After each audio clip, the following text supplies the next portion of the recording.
Saudara-saudari terkasih, dalam Insap episode minggu lalu kita sudah membahas tentang sebuah perumpamaan, yaitu perumpamaan tentang penabur. Penabur itu menaburkan benih ke 4 jenis tanah, dan masing-masing dari 4 tanah itu punya maknanya sendiri-sendiri.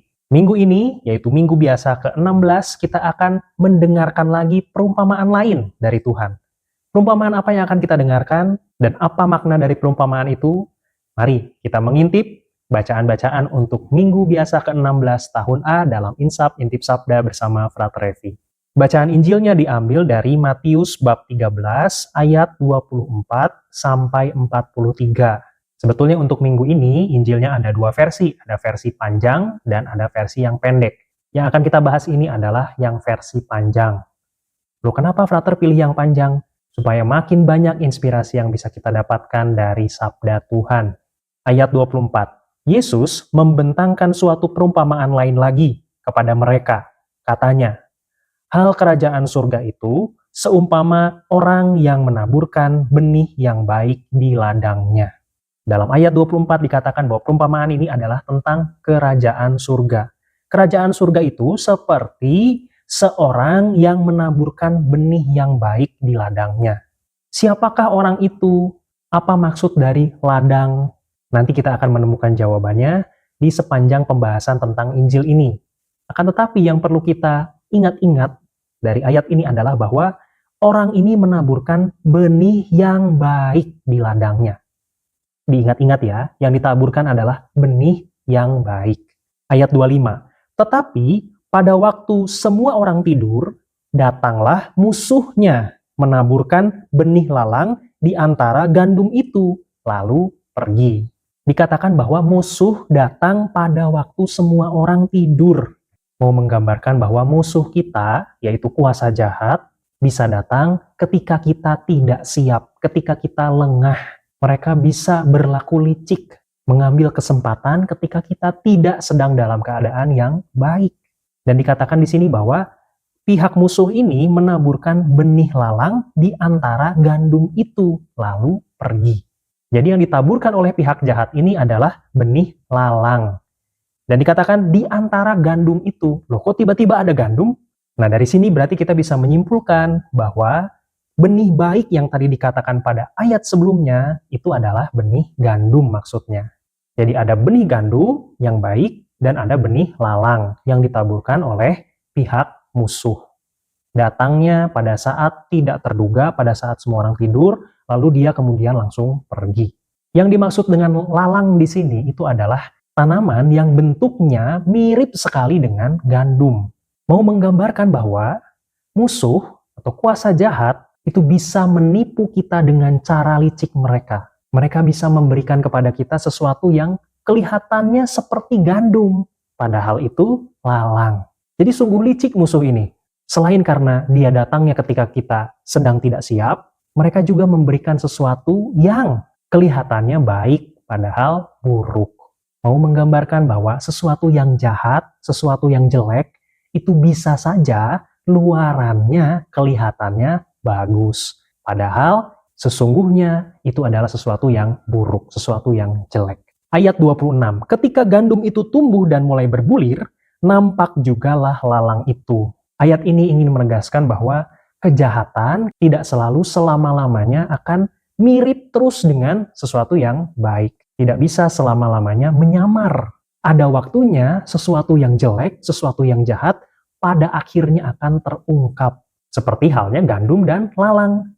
Mungkin pada awalnya mereka tumbuh seperti dua tanaman yang mirip. Pada saat mereka sudah mulai berbulir, akan sangat kelihatan. Kalau yang tanaman gandum akan mulai muncul bulir-bulir gandum. Akan tetapi, kalau yang lalang tidak akan muncul bulir-bulir gandum. Jadi mulai bisa dibedakan. Oh, yang ini gandum, yang ini lalang. Lihat saja dari bulirnya. Atau lihat saja dari buahnya.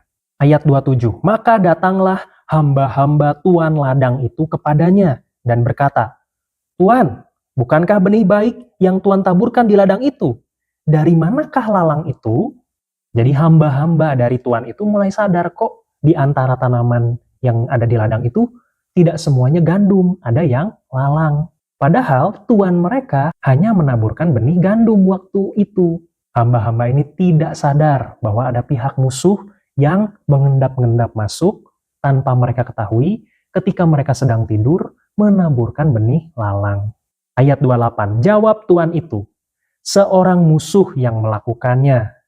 Lalu berkatalah hamba-hamba itu kepada tuannya, jadi maukah Tuhan supaya kami pergi mencabut lalang itu? Saudara-saudari, dengan tegas sang tuan mengatakan bahwa yang lalang itu bukan dari saya, yang lalang itu datangnya dari musuh. Nah, menariknya setelah hamba-hamba ini tahu bahwa itu datang dari musuhnya, mereka langsung reaktif, langsung ingin tergesa-gesa pengen menawarkan diri mencabut lalang-lalang itu. Lalu Tuhan itu menjawab pada ayat ke-29, jangan, sebab mungkin gandum itu ikut tercabut pada waktu kamu mencabut lalang itu. Perkataan sang tuan ini sangat masuk akal.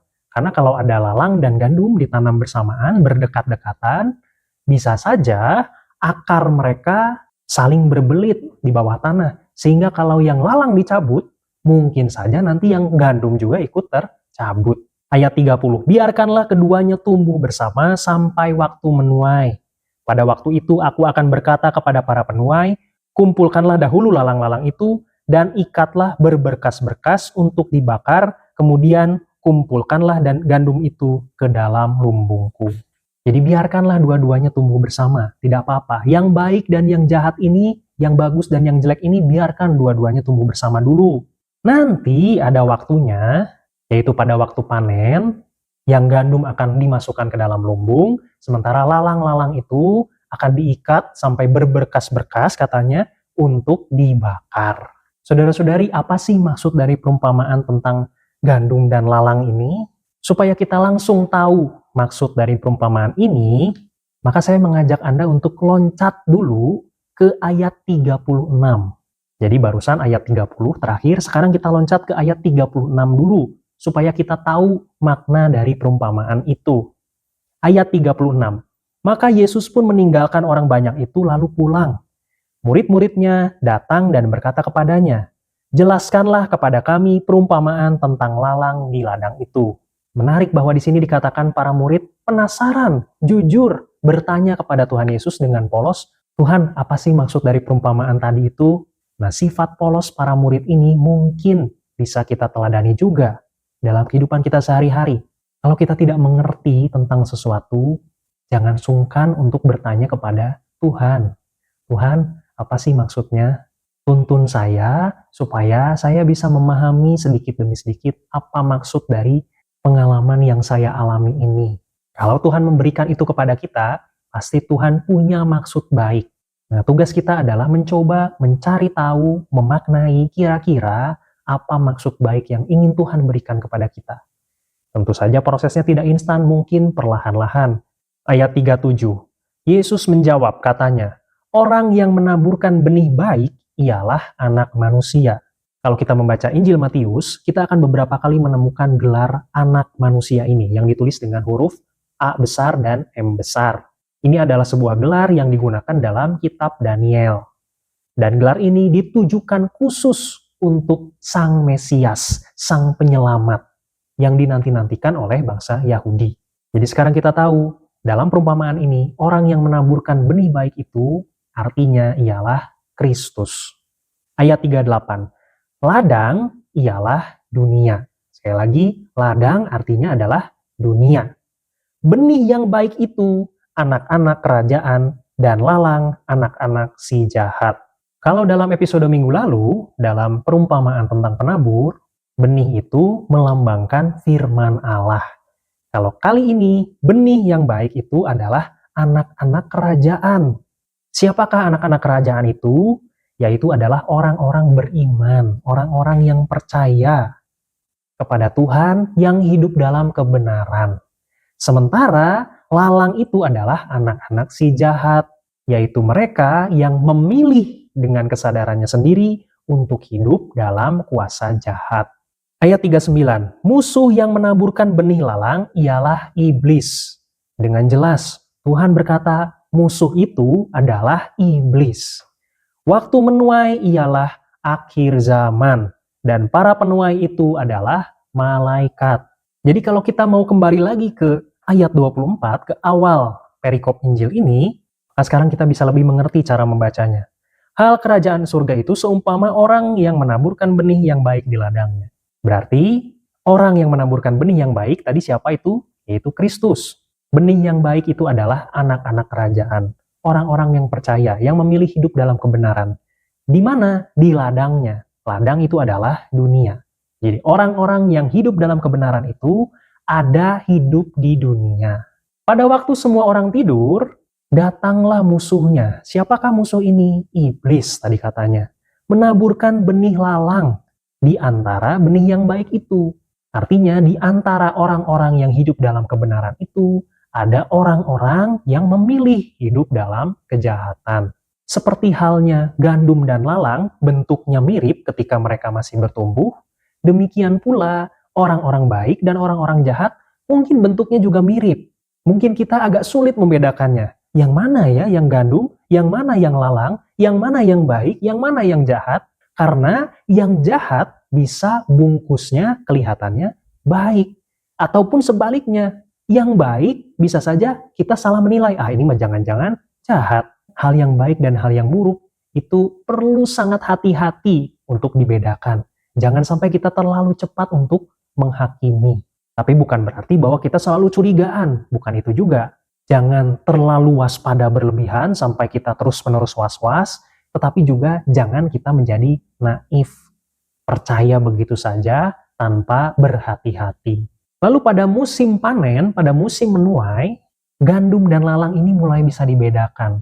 Dibedakannya dari apanya? Dari buahnya, dari bulir-bulirnya. Nah, saudara-saudari, kejahatan itu tidak mungkin selalu bisa menyamar.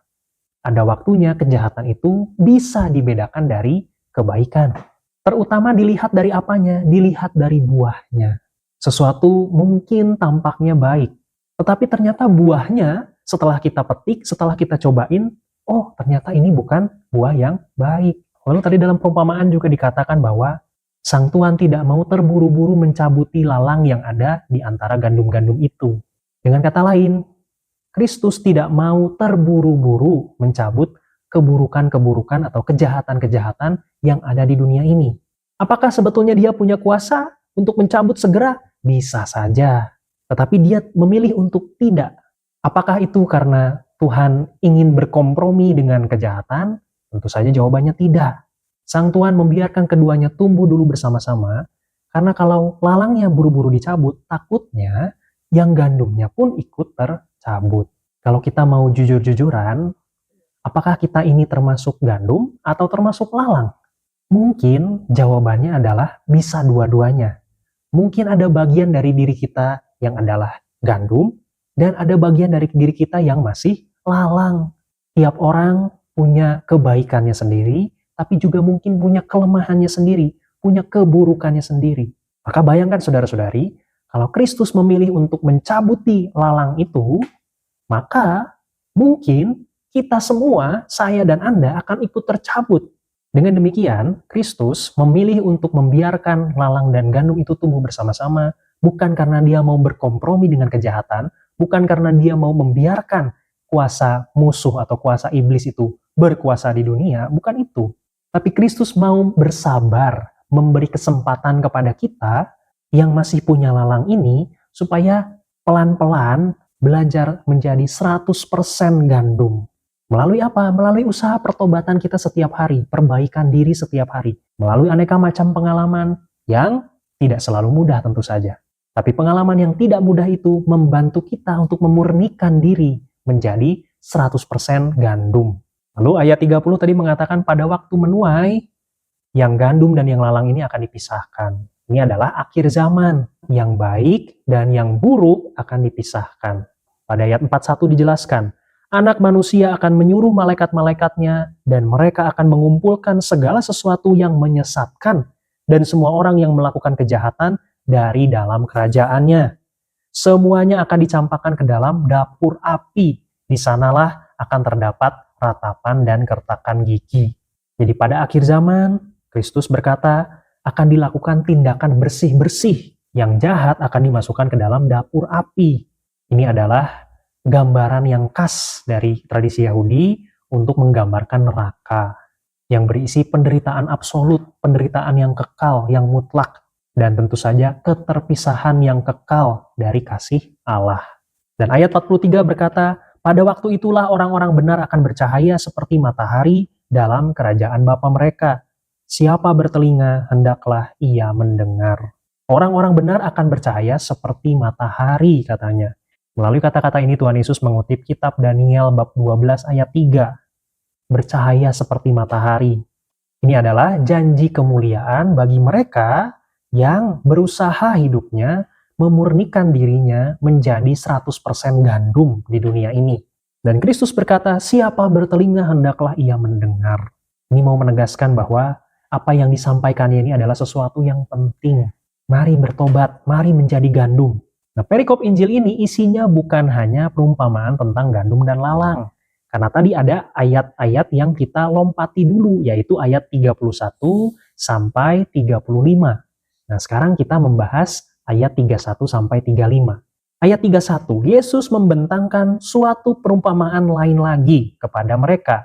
Katanya, hal kerajaan surga itu seumpama biji sesawi yang diambil dan ditaburkan orang di ladangnya.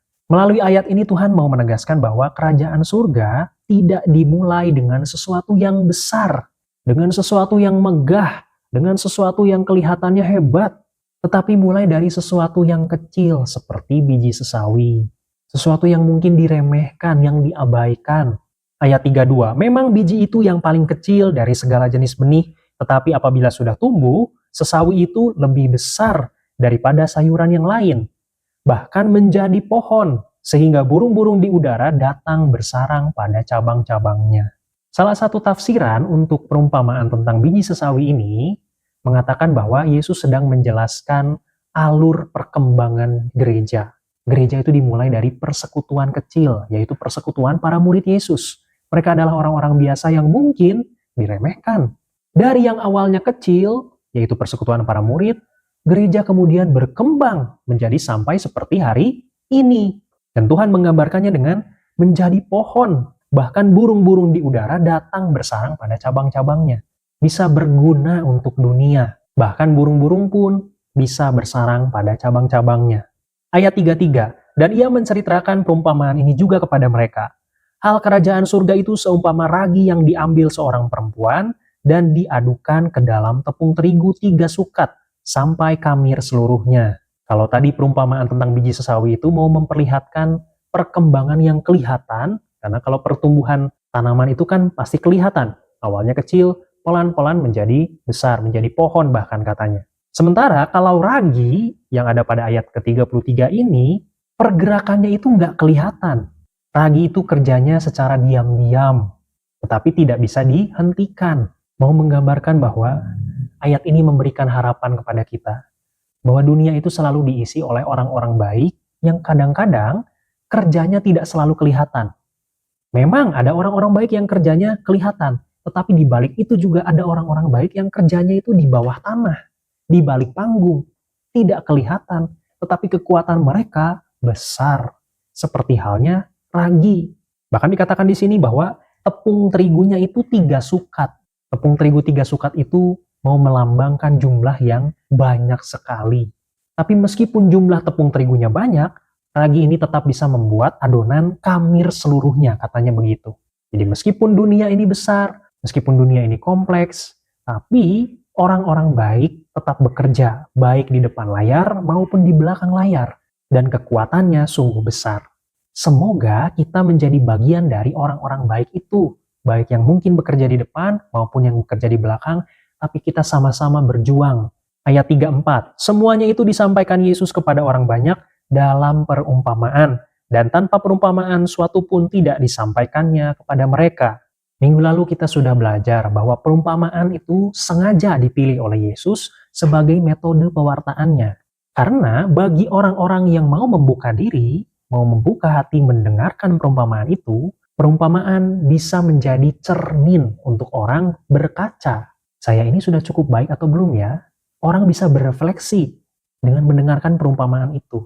Seperti halnya tadi kita mendengarkan perumpamaan tentang gandum dan lalang, kita bisa berefleksi, saya ini gandum atau lalang ya? Apakah saya ini sudah 100% gandum atau saya masih punya lalang dalam diri saya? Nah, kalau kita bisa berefleksi setelah kita mendengarkan perumpamaannya Tuhan, kita patut bersyukur karena kita masih menjadi orang-orang yang mau membuka diri untuk belajar. Sementara untuk orang-orang yang bebal, yang sudah tidak mau belajar lagi, yang sudah merasa tahu segala-galanya, perumpamaan itu nggak akan ada artinya. Akan masuk kuping kanan, keluar kuping kiri. Tidak memberikan pengaruh rohani untuk kehidupannya. Ayat 35, supaya genaplah firman yang disampaikan oleh Nabi. Aku mau membuka mulutku, mengatakan perumpamaan. Aku mau mengucapkan hal yang tersembunyi sejak dunia dijadikan. Ayat 35 ini mengutip Mazmur 78. Mazmur 78 adalah Mazmur yang ditulis oleh Asaf. Dan kalau kita membuka kitab 2 Tawarik bab 29 ayat 30, di situ dikatakan bahwa Asaf adalah seorang pelihat. Pelihat dalam tradisi Yahudi sering dikaitkan dengan nabi. Orang yang bisa bernubuat, yang bisa menjadi perantara antara Allah dan manusia. Maka masuk akal kalau Tuhan tadi berkata, supaya genaplah firman yang disampaikan oleh Nabi. Maksudnya adalah Asaf. Aku mau membuka mulutku mengatakan perumpamaan. Mengutip Mazmur 78 ayat 2. Jadi Tuhan Yesus adalah kegenapan dari apa yang sudah ditulis dalam kitab Mazmur. Dia adalah Sang Mesias, yang juga dinubuatkan oleh kitab Daniel sebagai sang anak manusia. Sekarang mari kita lanjut ke bacaan pertama, yang diambil dari kitab Kebijaksanaan bab 12 ayat 13, lalu dilanjutkan ayat 16 sampai 19. Sebab kecuali Engkau tidak ada Allah yang memelihara segala-galanya, sehingga Engkau harus membuktikan bahwa Engkau menghukum dengan adil. Dengan tegas ayat 13 mengatakan bahwa Allah kita adalah Allah yang memelihara segala-galanya, memelihara dunia seluruhnya tanpa kecuali. Ayat 16, sebab asas keadilanmu ialah kekuatanmu, dan karena memerintah semuanya, maka engkau menyayangkan segala-galanya. Allah kita adalah Allah yang punya kekuatan, yang punya kekuasaan, yang bisa memerintah semuanya katanya. Akan tetapi, bentuk kekuasaan Allah bukanlah kesewenang-wenangan, atau bukanlah kekerasan. Tapi kata ayat 16 adalah sayang pada semuanya. Allah menguasai kita dengan cara menyayangi kita, merawat kita. Ayat 17, memang kekuatan hanya kau perlihatkan apabila orang tak percaya akan kepenuhan kekuasaanmu, dan kau permalukan keberanian orang yang mengetahui kekuasaanmu itu. Kekuasaan Allah dinyatakan bukan melalui penghancuran, kekerasan, tetapi melalui belas kasihan, melalui kesabaran. Ayat 18, tetapi engkau penguasa yang kuat mengadili dengan belas kasihan dan dengan sangat hati-hati memperlakukan kami. Sebab kalau mau engkau dapat juga. Kalau mau disambungkan dengan bacaan Injil, kita sadar bahwa sebetulnya Sang Tuhan itu kalau dia mau, dia bisa saja mencabuti lalang itu langsung tanpa memberikan kesempatan kepada lalang itu dan gandum itu untuk tumbuh dulu. Tapi dia maunya sabar, dia maunya memberi kesempatan. Nah sama, Allah kita itu punya kuasa untuk langsung menyatakan dirinya, untuk mencabuti lalang-lalang yang ada di dunia ini langsung saat ini juga. Bisa. Kejahatan langsung ditumpas sekaligus oleh Allah hari ini juga. Bisa kalau dia mau. Tapi dia tidak memilih itu. Dia memberi kesempatan. Ayat 19, dengan berlaku demikian, engkau mengajar umatmu bahwa orang benar harus sayang akan manusia. Anak-anakmu kau beri harapan yang baik ini. Kau berikan kesempatan untuk bertobat apabila mereka berdosa. Sekali lagi, Allah kita adalah Allah yang sabar. Mau memberi kita kesempatan, kalau hari ini masih punya lalang, yuk kita berubah menjadi 100% gandum. Kalau masih punya dosa, yuk bertobat. Kalau masih punya kelemahan, yuk perbaiki diri kita supaya menjadi 100% gandum. Mari kita lanjut ke bacaan kedua, Roma bab 8 ayat 26 sampai 27. Hanya 2 ayat saja. Ayat 26, demikian juga roh membantu kita dalam kelemahan kita, sebab kita tidak tahu bagaimana sebenarnya harus berdoa. Tetapi roh sendiri berdoa untuk kita kepada Allah dengan keluhan-keluhan yang tidak terucapkan. Roh yang dikatakan oleh Paulus dalam surat ini itu adalah roh dengan huruf besar. Ini artinya adalah Roh Kudus. Roh Kudus membantu kita dalam kelemahan kita. Kata membantu yang dimaksud di sini itu bukan melenyapkan kelemahan kita langsung tiba-tiba. Tidak demikian cara kerjanya. Roh Kudus dikatakan membantu kita. Jadi bayangkan kalau kita biasanya memikul sesuatu dengan sangat berat sendirian, maka Roh Kudus itu akan menjadi teman kita yang membantu kita untuk memikul sesuatu yang berat itu sehingga dipikulnya bersama-sama. Roh Kudus tidak membuat penderitaan kita langsung hilang begitu saja, tidak. Tapi Dia menemani supaya kita bisa memikul bersama-sama dengan Dia.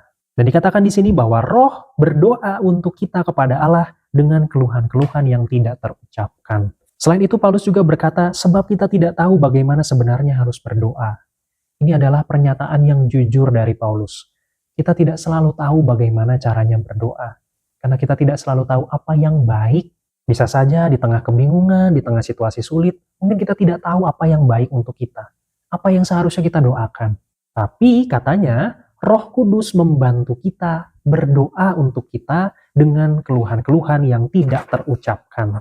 Jadi meskipun kita tidak tahu apa yang harus kita doakan karena saking bingungnya, karena saking sulitnya, tidak ada salahnya saudara-saudari untuk kita tetap duduk, tenang, masuk ke dalam suasana doa. Mungkin kita tidak tahu harus mengatakan apa. Mungkin ada terlalu banyak keluhan di dalam diri kita.